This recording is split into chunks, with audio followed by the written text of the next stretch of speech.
Hi, boys and girls. Today I'm going to read chapters 13 and 14 of I Was a Third Grade Spy.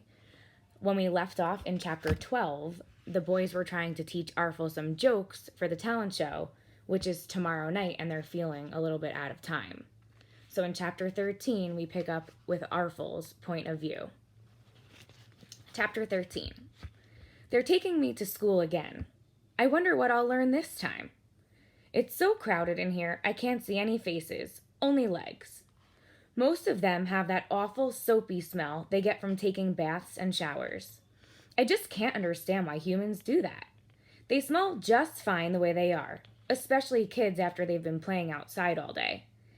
Some bald guy is telling my kids we have to wait in the music room until he comes to get us. Get us for what? I wish somebody would tell me what's going on, but I can't ask.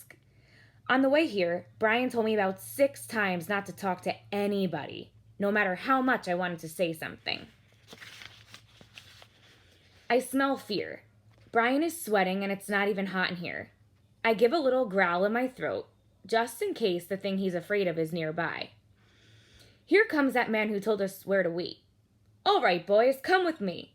You're going to wait in the wings for the next 2 acts. Then you're on. I can sense that Brian is afraid of something. So is Josh.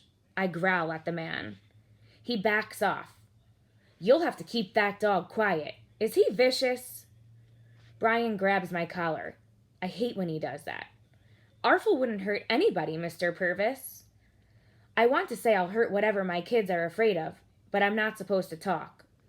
I try to hold the kids back, blocking their way, but Brian and Josh both grab the leash and pull me. I try to dig in my nails, but the floors are slippery as ice. Simile. Here's where you wait, the man whispers. Now be quiet. I look around. This is that same stage we were on at the science fair. I smell fear. It's even stronger here. I break the no talking rule. Why are you afraid? Brian drops to his knees with a hammerlock on my head. Shh! I struggle to get loose. Who are you afraid of? I whisper. Well, it's a little louder than that. Dogs aren't great at whispering. It's nothing, Brian says. Just a little stage fright. There's a boy out on the stage talking now. He's waving his arms around. Lester Borton is going to put the whole audience to sleep, Josh whispers. Shakespeare, Brian says. Why didn't we think of that?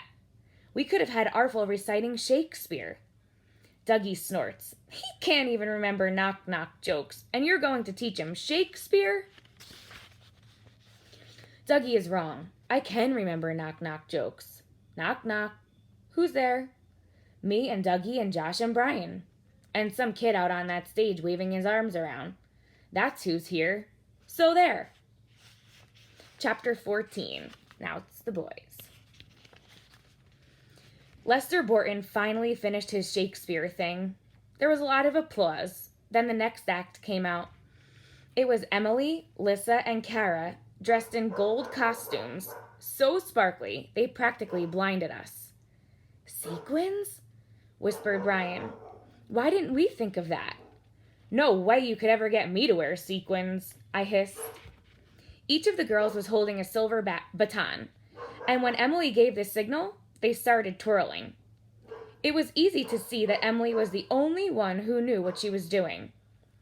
Lissa and Kara were faking it, but made up for their lack of skill by doing a lot of smiling, kicking, and spinning around. Then they all threw the batons up in the air. Emily spun around 3 times and caught hers perfectly. Kara and Lissa bumped into each other, and Lissa's baton clobbered Kara on the head. Then Kara missed hers, and it came bouncing toward our side of the stage. Stick! Arfel shouted. Want to play stick? He broke loose, lunged for the baton, and picked it up in his mouth, which was a good thing because it kept him from saying anything else. He bounded out on the stage and took the baton to Kara. As soon as she reached for it, he ducked out of her reach and started running in circles around them. That was Arfel's version of the stick game. He'd get it away from you, then run around until he got tired. I grabbed Brian's arm. "You gotta go out there and get your dog." "Are you kidding? Emily would beat my brains out with that baton. I'm not going near her." Arfel dropped Kara's baton in the back corner of the stage and swooped by Lissa to grab hers before she knew what was happening. Then he went back and snarfed up Kara's baton and carried the two of them up to the front of the stage. The audience went wild as he pranced in front of Emily with the two silver sticks in his mouth. Lissa and Kara were cracking up, but Emily's phony smile disappeared, and she showed her true personality right in front of the whole school.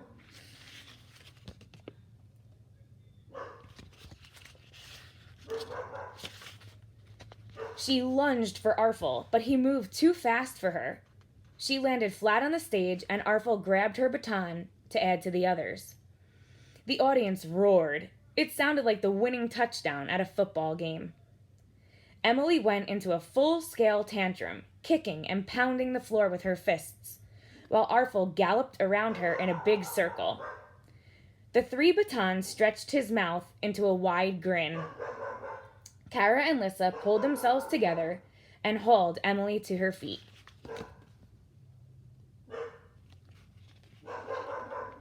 They bowed and dragged her off our side of the stage, with Arfel following, tail held high and wagging. "I'll never forgive you for this, Brian Lewis," Emily gasped. You made your dog ruin our act on purpose, and now I have icky dog slobber all over my baton." "I didn't do anything," Brian said. "Honest, he just ran out on his own." "I heard you yell to him to go play stick." "That wasn't me. That was—" I jabbed Brian hard with my elbow, although I let him say it if Arfel was. Nobody would have believed him anyway. "If you win now, it doesn't count," Emily cried. "It doesn't count because you cheated. The bet is off." Kara grabbed the batons while Arfel wasn't paying attention. Lissa pulled Emily away from Brian. Brian clutched his stomach.